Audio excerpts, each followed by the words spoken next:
if you could have or see anything you want happen, like what is one change you would bring that you think would kind of impact most positively organizations today?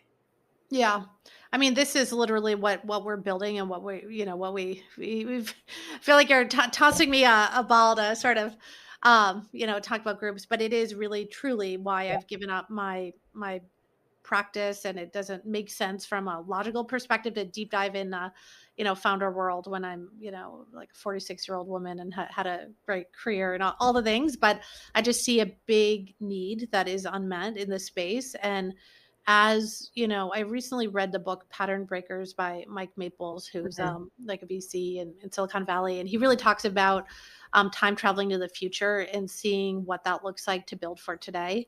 And that really, when I look through that lens, it's like disconnection in the workplace is only going to get worse, not only Yeah. because we're not going back to the office in the same way, it's like that's not happening on a widespread, like some companies will go back, teams will go back based on the needs of the Hmm. organization, but it's all of us aren't going to be getting in our cars at 9 a.m. And Yeah. commuting into the office. Yeah. So disconnection is just going to be part of what organizations need to address.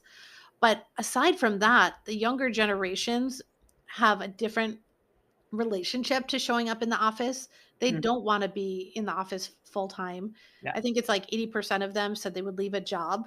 So, Gen Zs would leave a job if they had to work full time some in the, That's really live. interesting because I feel like it's that population group that's often like mentioned as like they would benefit the most from being in person because they're so new to the workforce. Like, not that I support that, but that's what. Yeah, an argument.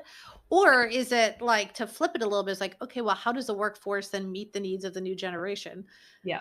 Maybe they're not benefiting because the current structure isn't set up to actually Right. teach them in a Right. way. So, aside from focusing on connection, there's a whole, there's a lot of opportunity for training, just like Yeah. a deeper need. And I know just, looking at our own sort of space, like workforce tech is only growing. There's a higher need, thinking about things like communication, thinking about things like connection, thinking about leadership training in virtual spaces. I think there's a real opportunity too for like peer to peer training, Yeah. do much more kind of peer to peer training within organizations with senior leaders and junior people. But companies have to be thoughtful and stop playing by the script that they've historically been playing by and step back and look at their business goals and then really think about what is the landscape that best helps us meet those between, Right. in real life and virtual. And then within the virtual space, what do I have at my fingertips Yeah. to focus on things like connection, communication, genuine relationships, Hmm. leadership training, mentoring. Yeah. Totally. Yeah. I mean, like the organization is a live organism. Everyone within it has a very active part to play, and there's just so much more we could probably get right from everyone. Yeah, and, like, think of how cool that is. Just, like, I just see it as such an opportunity, like, Yeah. how where COVID was really hard, but it just reset the like, everything in terms of work, so now we're actually looking at what best looks like versus just following the path of least resistance because Mhm. that's what we do as humans, and that's what we do in systems. It's Yeah. like, "Okay, well, how do we actually optimize our workforce in a truly genuine way that Hmm. is matched against the psychology of both individuals and teams and groups of people?" Yeah.